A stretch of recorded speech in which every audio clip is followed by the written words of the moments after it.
Okay.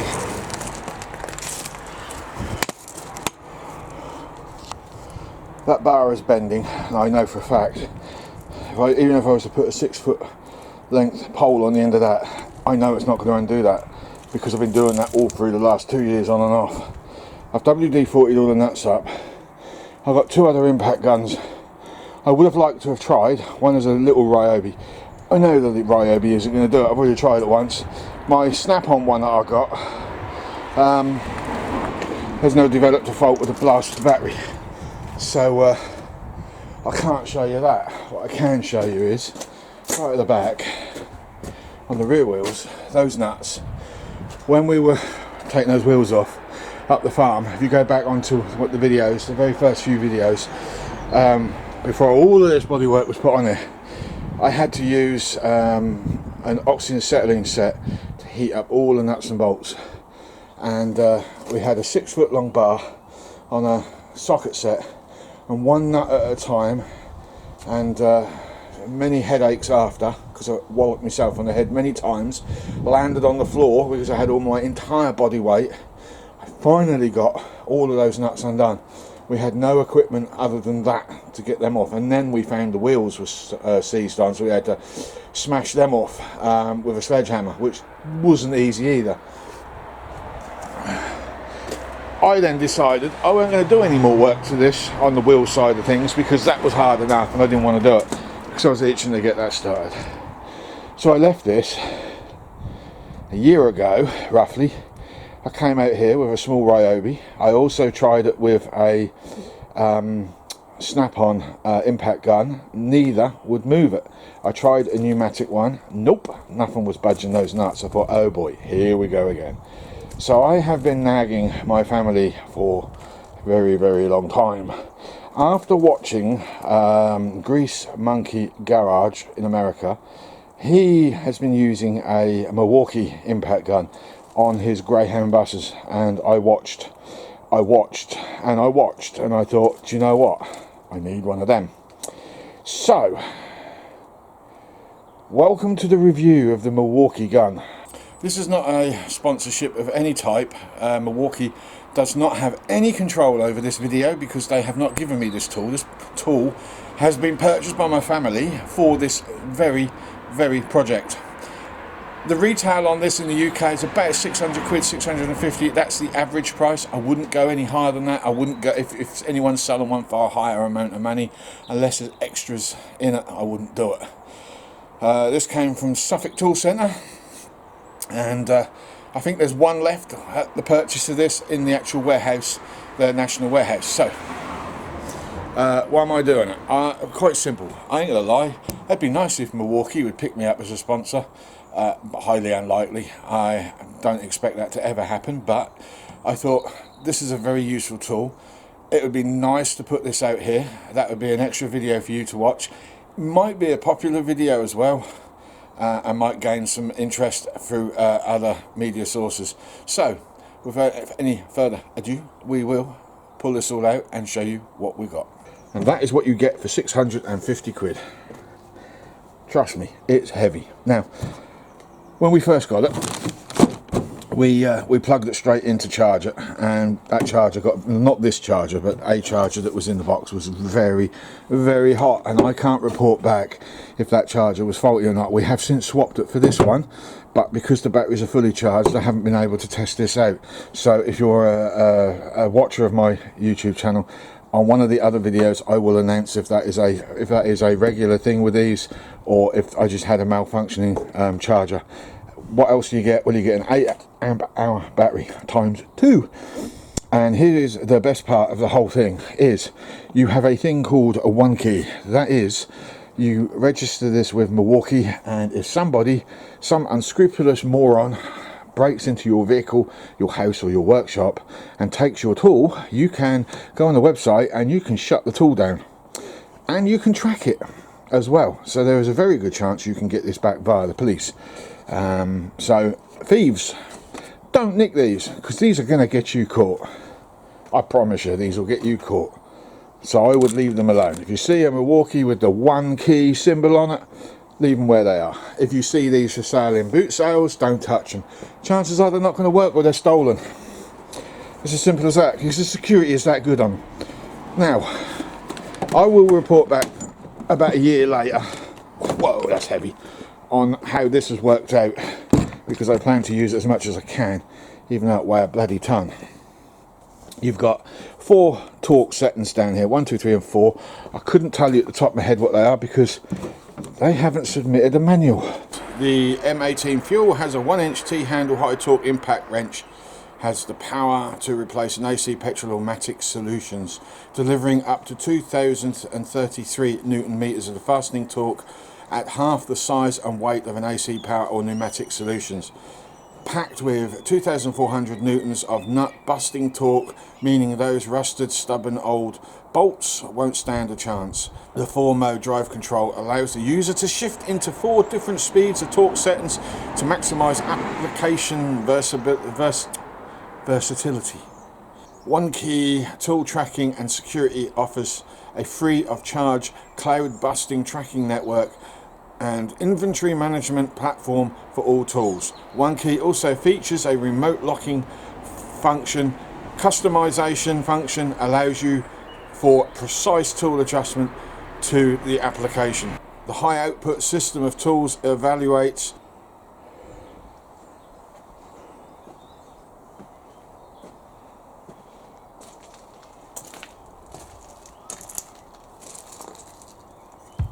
so going back, I am not even going to risk braking.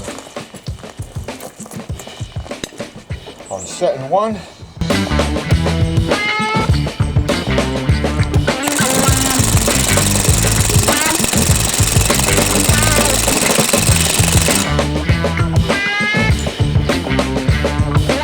setting 2.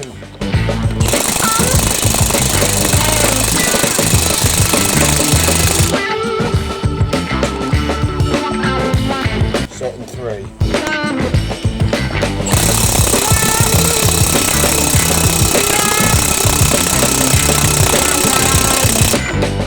Let's start the mover.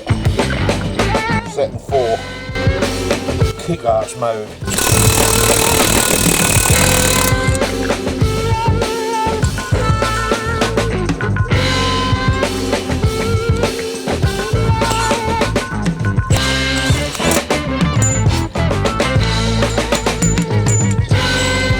So you know it wasn't a fluke.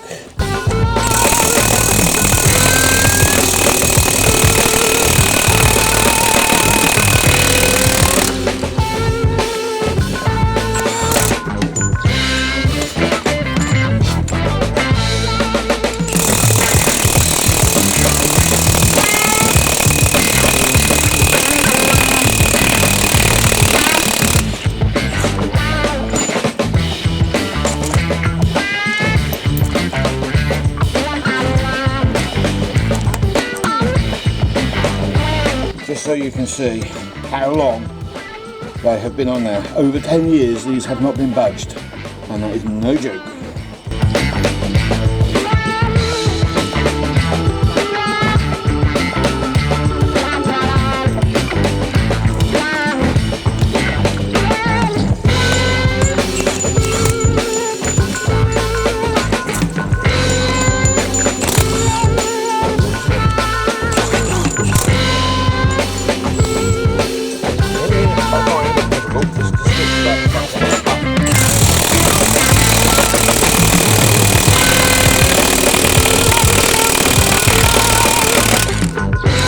Another one.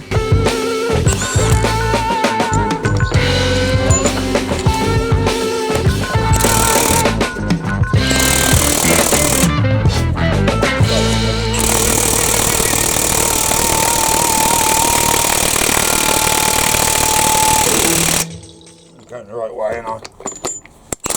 Yes. I think we might have found my first stubborn one.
You tell me that ain't good. Although I was getting a bit worried about that one. I thought, ooh, ooh, ooh.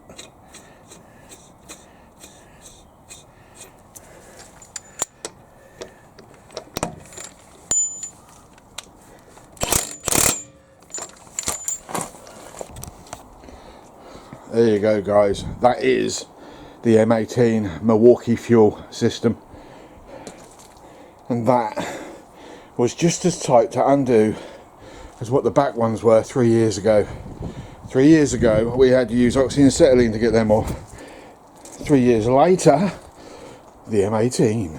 So, what you get in the kit: handle goes on the top, spare battery, 8 amp hour, of course, a charger unit. Now I need to come back to you on this one at a later video, because the last charger did get very, very hot, and I felt that was dangerous. They are 8 amps, so 8 amp hours, so it would be struggling to charge them from empty.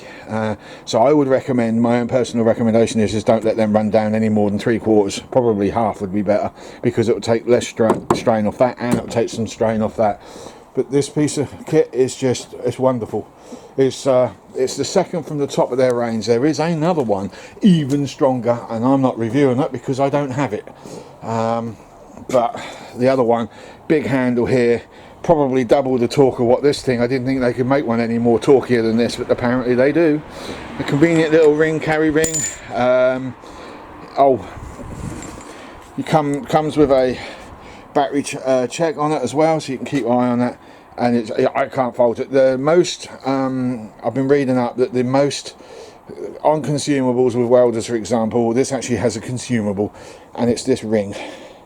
Apparently this ring is the most common part to be replaced. Why they never put a ball bearing in there, I'll never understand. But there is a little trick you can do if you want to, if it's really that annoying, is find a way of drilling through one of these little extensions and run a bolt through right the way through that. Oh, nothing to stop you from doing that.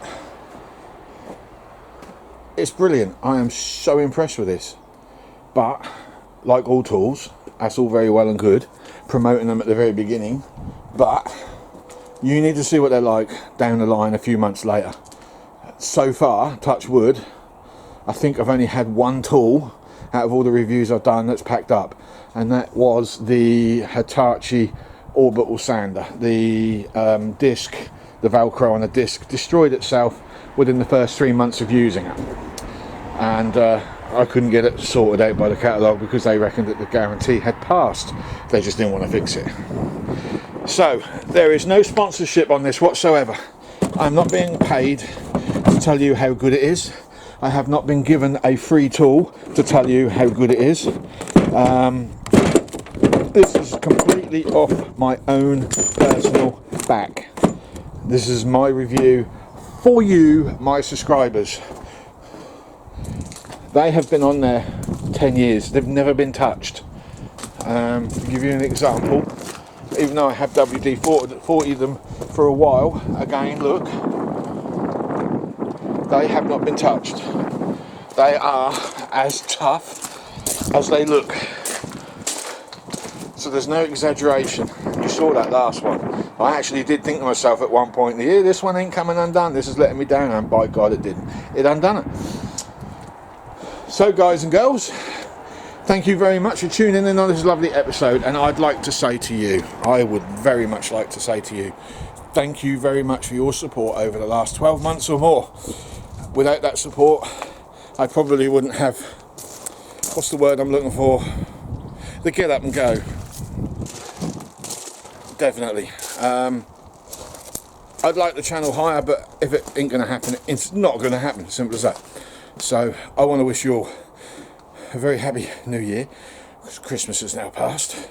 I also want to wish you all the prosperous and good luck in the forthcoming year, and I hope that everything you desire comes your way without any disasters. I think we all know there'll be one or two. Definitely. So the new year is approaching, 1st of January. I will bring up a new video. I will give you a quick sneak peek in a minute of what we're up to. Okay, the new year will bring some more work and progress on this vehicle. We need to paint the rest of the body a black, and we need to get underneath this thing and get all the mechanicals sorted out. Every single bit of rubber underneath is shot to pieces. You can see the state of that. You can see it's been sitting for over 10 years doing nothing. The crustation and rust is quite bad, so we need to service as much as is serviceable. Unfortunately, they didn't work out very well. We have the other side to do as well. So that's for this year. I'm still debating about whether to seal up these slide outs, because now my poor old dogs have passed away, I don't need the extra space in there. I have no plans to get any more dogs in the foreseeable future. Meanwhile, over the Christmas period, we have been playing around with this. I've been watching a YouTube channel called Matt's Off-Road Recovery, and oh, I love his Corvair. I really would love a Corvair estate and make what he's made, but they ain't gonna happen. So we'll have to make do with a Morris Minor instead, and a Rover 105 bonnet, and a lot of home DIY construction. We are going to do is new wheel arches. These are terrible that we made over here. They're not going to work. I've come to that conclusion. Only took me 6 months. Yeah, so they're going. We have got something else planned instead. So tomorrow is Tuesday, and I'm hoping some of the shops will be open because I am going to head off, if I can, up to Essex, which is about half-hour drive away. There is a fiberglass resin factory there, if they're still there, and I'm going to get some resin because I got the matting, but I just don't have any resin. This is a plastic mould that I have made from 2 commercial plastic mudguards. They were originally made for a 13-inch wheel, and I am now converting them into a mould to fit my 4x4 basically. So what we're going to do is we're going to fill this in here, because I've run out of mudguard anymore. Got a bit of alley down now. I'm going to lay that in there. I know it's rippled, but it don't matter because we're putting checker plate on top here anyway once this has been popped out of the mould. But the plan is we are going to cover all of this area here, and we're going just over this line here because we're going to cut it to that line there. As neatly as we possibly can, because we're going for a set of Jeep style mudguards on the front of that, and we are going to put a satellite headlight on top. Now what we have here for headlights is we've got a load in there, as you know about, plus I bought some new lenses which happen to be up there, but we've got the old VW Beetle stuff which is down here. I'm hoping I can salvage those domes, and I'm waiting for a plasma cutter torch to come through the post because I've broken mine. It's totally mullered, as you can see. So we're going to cut them out, and we're going to try and make 2 vintage style spot lamps.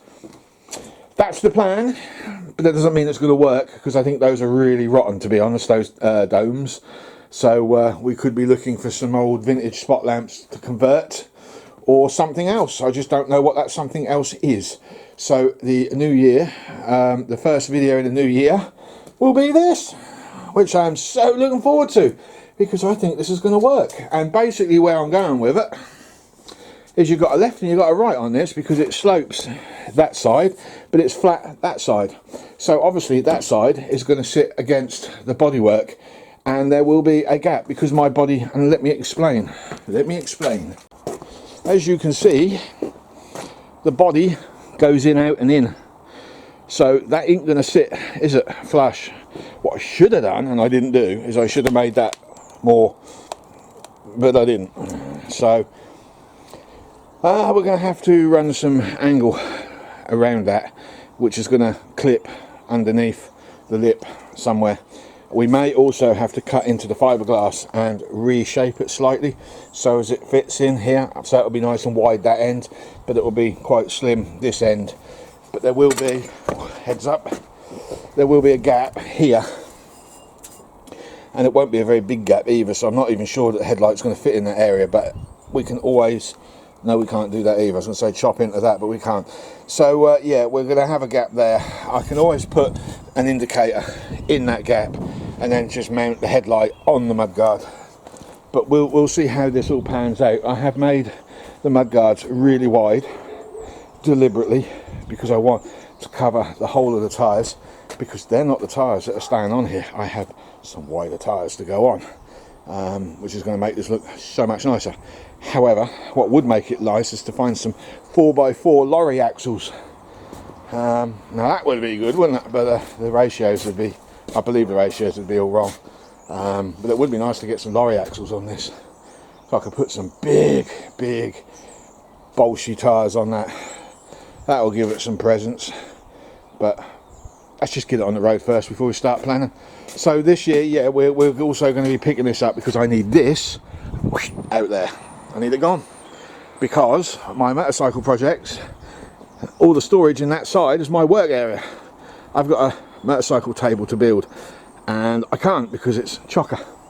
So this is going. I still haven't made my mind up what I'm doing with that jalopy, but this shed is going. I've got an old gazebo, heavy metal one.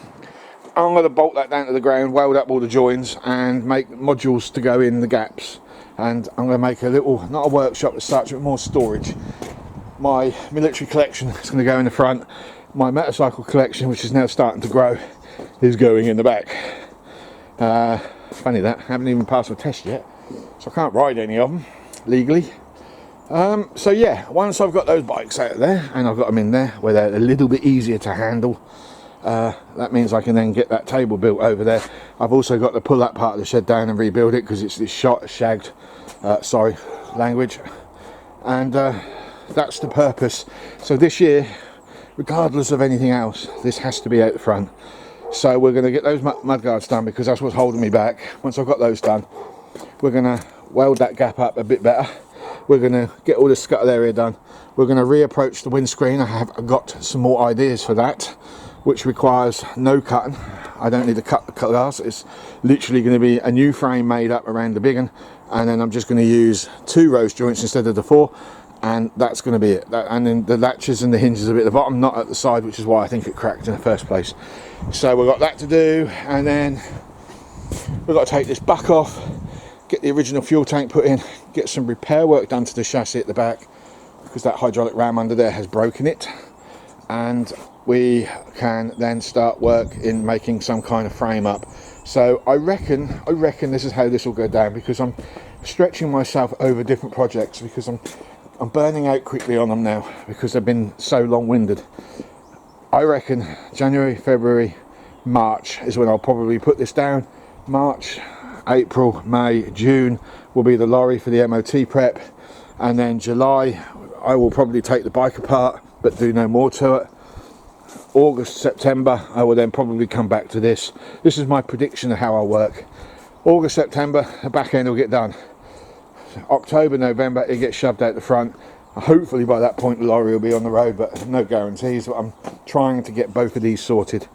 The Citroen needs MOTing in January, so one more year with the Citroen before I end up selling that on because it's starting to get a little bit tired. And I think I'm going to join a 4x4 club and go off-roading and have a lot of fun over the following years. So there'll be a lot of that being filmed, hopefully, if I can get into the scene. So that is it. That's the review of the Milwaukee and all my future work that will be coming. Now I must re-stress that Milwaukee was not sponsored in any manner or form. Nobody, God, I'm trying to get out of the sun. Hang on. There we go. There. I am. No. Something decent as a backdrop. That's better. God, that sun's bright. I have to stress that Milwaukee is not a sponsorship. Nobody has given that to me to promote it. Nobody. It has been bought for me for Christmas by my family, and I want to thank them for that. Thank you very much, guys, that chipped in for that one, because it is absolutely brilliant. I am so over the moon with that. It's so far working out really well, as you have seen. But no one's paid me to do this. This is not a sponsorship. This is off my own back. Proof is in the video. Right, that's it. I'm going. So I'll see you very soon in January. Bye bye.